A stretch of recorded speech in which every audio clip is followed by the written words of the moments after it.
You're watching Steve TV. That's right, Steve TV.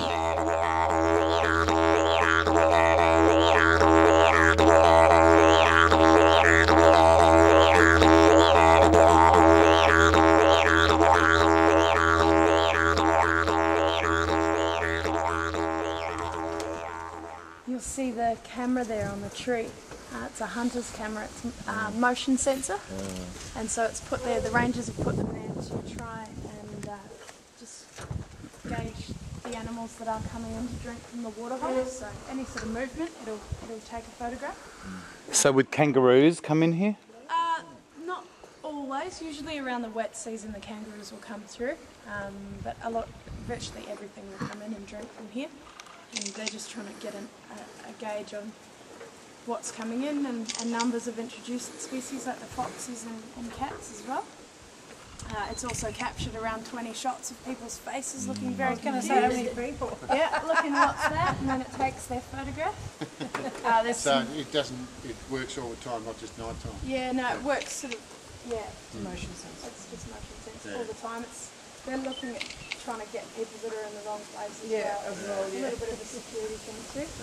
But they managed to capture some shots of they were telling me a parenti lizard actually attacked. It was being dive bombed by a crow and being taunted, and That would have been a great they got the whole sort of sequence. The whole scenario. Yeah, which would have been awesome. But yeah, essentially it's just a catchment. It's just sitting on a calcified layer of rock that's stopping it sort of seeping into the sand. Now when Kunya travelled here to confront the Liru warrior, she came here and she actually sat down. That sort of horseshoe shape is to represent her bottom print sitting in the sand. She sat there to try and calm her rage. She was furious that her nephew had been killed, and she wanted to understand what had happened and what he'd done. Now you'll remember the snake at the base of that honeycombed piece right at the beginning of the trip. That is where Kunya was killed. Now we know that he'd broken the law in the Liru country, and instead of receiving his punishment, which was a spear to the thigh, he fled and he came here to Uluru. They pursued him here and they attacked him, and unfortunately he passed away, and this angered Kunya, so she sat here and she scooped up the ochre from the rock and she tried to calm herself down. Now, that little circle in the middle of the horseshoe there represents her digging stick, her wana, in the sand. So you can imagine that's her wana. Yeah, wana is a digging stick. So sitting there in the sand, holding this stick and attempting to calm herself down. Now we'll walk a little bit further out and to where the battle took place. She tried to calm her rage, but she couldn't, so she carried on and walked around here to confront the Liru warrior.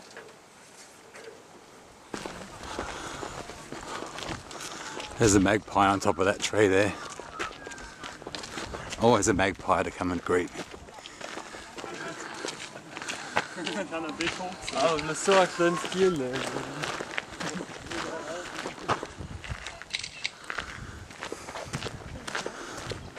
It's a cave.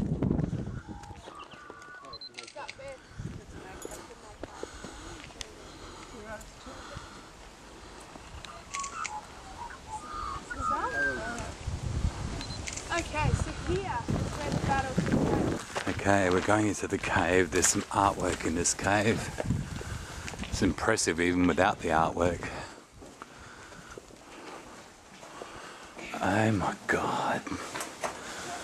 How old is this? Between 100 and 200 years old, what you can see now. Wow.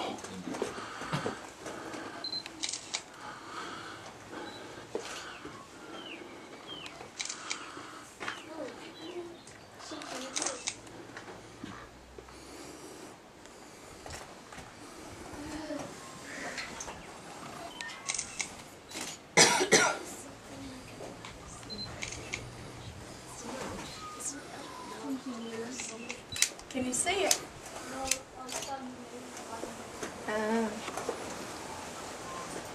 Okay, so this is referred to as the Hindi cave. Now the artwork here, the symbols are very common and you'll see them in many other pieces of artwork, but in this case they're not specific me telling one story. It's more, if you like, drawing the symbols on a blackboard to teach the children identification of what they represent.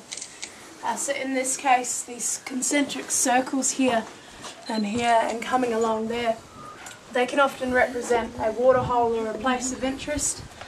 In this case, when they're painted in a line along there, it could be that they're telling us a storyline or a song line, or it could be the waterholes based around the rock. Here, this in the yellow, this horseshoe print, that's the bottom of someone sitting in the sand, just like the one up there with Kunya sitting. So that represents someone seated in the sand. And what else have we got? Up here, this in the white, looks like the Sydney Harbour Bridge. That there represents it's like a skirt or a modesty belt woven from women's hair. It's what they would wear during a women's ceremony. What else have we got? We've got in the yellow here, this kind of like a feather sort of flower that represents the honey grevillea, that sweet honey yellow flower that we were tasting earlier this morning. Is that a handprint? There are a few like that. There's a few more around this side. I'm not 100% sure what that means. A lot of the descriptions lie with that person that painted it now. Most of the artwork is around 100 years old, so it's hard to really know what they were intending to paint. This big red figure here and the smaller one here, the best way that we've had that described is that's the boogeyman, or an unfortunate energy as a result of something that's come about. Up this side here in the yellow, it's quite prominent. We've got arrows pointing down the rock. That's an emu walking up. So they'd be painting the animals that were hunted out here and everything in relation to how to survive off the landscape and what to source. Just around the bottom here and further on this side, you might have to kind of come around there. There's a lot of black and white weaponry or clubs and spears painted. So again, just teaching the weapons used and what there is to hunt. Over this side you'll see it's quite blank and there's not a lot of artwork. In the early days of tourism, the tour guides would come through and they'd splash water over the artwork to create more contrast for the black and white photography. But as a result, a lot of it's been lost. Usually what they'd use to paint would be the yellows and reds come from the ochre in the soil, and they'd mix it with a little bit of animal fat and water. The white is usually from the ash from the fire and the black from the charcoal. What about this built up? Is this like some animal creation? That is or wasp nests. Wasp nests. Yeah. Wonderful. Yeah. Deadly? Painful. Probably. Yeah. Now just over here we've got two boomerang. Now when the boomerang are painted in a pair, they don't represent a weapon. They are in fact music sticks or clapping sticks.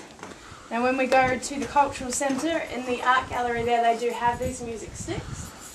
And what the Indigenous would do is they would carve their music sticks, their spears, and they would burn designs into them, or symbols into them, as a way of identifying whose they were and what group they came from.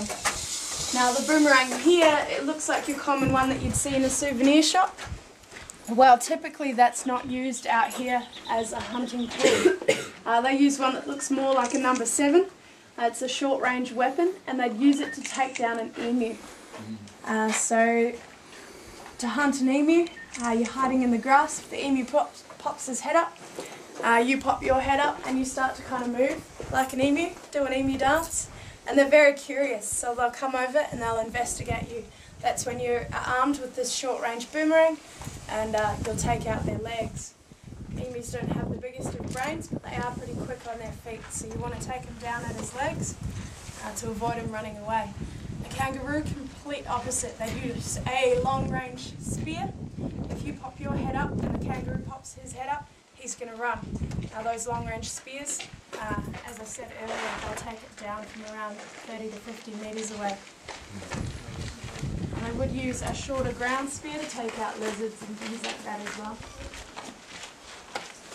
Any questions? Now there is other artwork, as far as we know, situated in caves all over Central Australia and north from here. But in this case, this one here and there's another one on the Marla Walk are the only two that we have access to.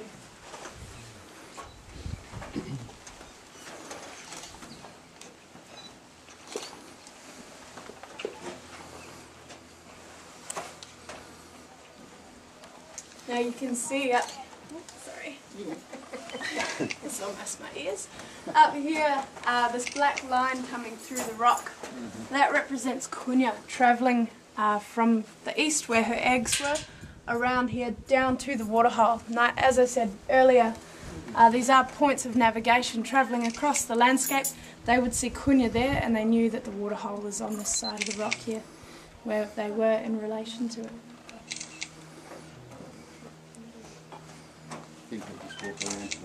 Yeah. Well, saves a bit of time. Don't need to know where it is, we just walk around. Walk around and find it. They reckon it takes if you travel by horseback, you'll see the rock 6 weeks before you get to it.